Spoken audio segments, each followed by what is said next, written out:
Sasa Masi baada ya kusikia vile David amemwambia kwamba aende atafute msichana, alete yule msichana ambaye anamfaa, alitoka na akaenda kutafuta msichana. Alipofika kwa zile ofisi ambazo wanaweka wasichana, alienda kamwambia yule mama wa yule ofisi, akamwambia kwamba ningetaka msichana na ningetaka msichana mzuri, ambaye sababu mimi tumeoana juzi na bwanangu. Hatujakaa sana na bwanangu, na sasa unaona niko mjamzito. Ningetaka msichana mzuri ambaye kwa mwanzo atakuwa msafi, pili anajua kupika, tatu atakuwa ako ready nikipata mtoto atakuwa ananisaidia, na nne asikue msichana ambaye anaweza angalia bwana yangu kiasi ya kwamba anamtamani. Sasa yule mama akamwambia kwamba one, msichana nitakupa msichana mzuri msafi, maanake kunao wasichana wasafi, usafi utaona mtu ni msafi. Kitu ya pili ni kwamba nitakutafutia msichana ambaye anajua kupika, maanake hiyo swali hata ni kitu unaweza mwambia mtu mpaka afanye practical na afanye practical. Lakini nina shida moja na hii ya kujua nani hatapenda bwanako.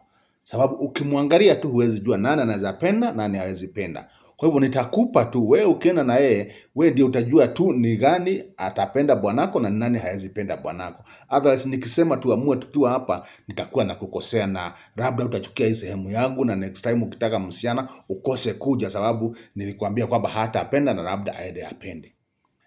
Yule Masi akamwambia yule madam kwamba labda unitafutie ambaye labda hana sura mzuri, manake unajua sasa wanaume wakiona kitu iko na sura mzuri wanapenda haraka.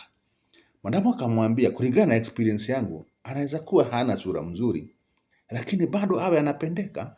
Manake unajua walisema wale walikuwa mbele zetu kwamba wazungu wakasema kwamba beauty is the beholder's eye. Sahii wewe unaweza mwangalia uone sio mrembo, na ukifikisha nyumbani bwanako amuone ni mrembo. So hapa tu beyond ya kwamba umechagua, kwanza wewe chagua, tafuta msichana yule labda anajua kazi, labda anajua kupika, labda anajua kupanga, awe ni msafi. Lakini ikifika hii maneno ingine, ningekuomba tu mwachie Mungu akuridie nyumba yako, manake wewe huwezi ilinda. Aya, Masi akamwambia madam, lakini hata kama ni hivyo walisema kwamba kuzuia ni mzuri kuliko kuponya. Badala nipeleke mtu ambaye ninaona kweli ataenda kuninyang'anya bwana, afadhali nitafutie nikiwa hapa nione nani hawezi ninyang'anya. Sasa madamu akamwambia basi wacha nikuitia hao wasichana wakuje hapa line waangalie, yule utaona ni yeye, labda utakuwa na choice ya mmoja ama wawili, wale utaona ni wao, basi watakuja hapa, alafu sasa utaweza. Na hivyo sasa ndivyo walifanya. Aliita wasichana wale walikuwa kwa hiyo nyumba wote, akawaambia wakuje. Madam Masi akawaona. Walipoondoka sasa, Masi akasema yule ningetaka kuongea na yule alikuwa amevaa hivi na yule mwingine alikuwa amevaa hivi. Sasa wale wasichana walikuja. Kumbe Masi juu yeye ni light skin, hakutafuta msichana yeyote ambaye alikuwa light skin. Alitafuta wasichana wale weusi kakari kabisa, wale bwanake hawezi penda. Lakini sasa shida ni kwamba wale wasichana nao ni werefu, wakiwa kule kwa zile mahali ya wanaulizia kazi, wakiitwa huwa wanavaa zile nguo ndefu, kiasi ya kwamba hata yule mwenye nyumba hajui kama yule msichana ako na miguu ama hana miguu. Yani hawavai nguo ambazo zina expose, sababu washajua kwamba mabibi hawapendi wale wasichana wanavaa nguo ambazo zina expose vile wameumbwa. So akitokea pale sura ndio hivyo ni mbaya, lakini huku kwingine labda haikuwa baya. Lakini sasa hiyo yote ataenda kujulia mbele, maana ashachagua msichana na amembeba na wameenda naye nyumbani. Kufika nyumbani akafikisha msichana, na bwanake alipokuja akaintroduce msichana kwa bwanake, akamwambia huyu msichana anaitwa Eunice. Eunice ndiye atakuwa mfanyakazi wetu kutoka leo. Na bwana David akamwambia Eunice, Eunice, umekaribishwa nyumbani huku kwetu, na kitu ya kwanza ningependa ujue kwamba tuko wasafi. Unaona vile umekuta nyumba ikiwa safi, maintain hiyo usafi na hii maneno ingine yote itakuwa sawa. I hope unajua kupika. Naye madamu yule msichana akasema najua kupika. Sasa stories za David zikafika hapo, na msichana kaenda akaonyeshwa mahali sasa anakaa. Walipoingia kule ndani sasa, Sasa sheria zikaanza kutokezea zile ambazo yule madamu lazima afuate akiwa kwa hiyo nyumba. Kitu ya kwanza alikanywa ni kushinda akipitapita mbele ya bwanake. Bwanake akiwa sitting, labda anaona TV, asiwe anapitapita hapo sana, apunguze, na ikiwezekana hata asipite.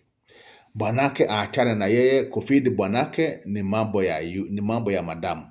Mercy ndiye atakuwa anafanya hii kazi. Kwa hivyo yeye kazi yake ni kupika huko kitchen na akulie either kwake ama akulie kitchen, lakini saa zile bwanake akiwa asijaribu kupita ile mahali.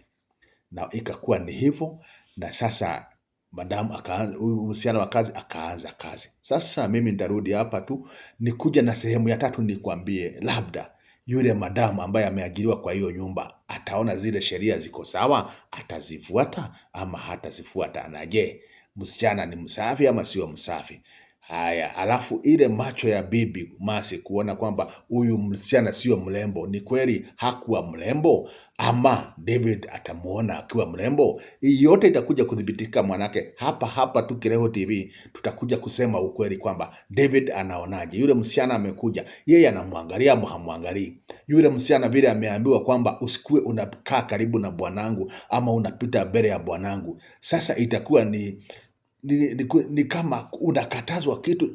Je, atapenda vile anakatazwa ama ndio atatamani kujua kwa nini anakatazwa? Hii yote tutajua tu hapa Kireho TV, na ya muhimu yako ni kwenda pale ufanye subscription, usubscribe, abia rafiki zako wa subscribe, manake hapa ndio uhondo wote huko. Hii story lazima tuifuate mpaka tufike mwisho wake. Majina ni Simon Kireho na huku ni Kireho TV. Sehemu hii ilikuwa ni David na Mercy sehemu ya pili, na natarajia sehemu ya tatu itakuja, sababu lazima tujue hii boma imekaaje, msichana amechukulia hii maneno vipi. Haya, siku njema na Mungu apende.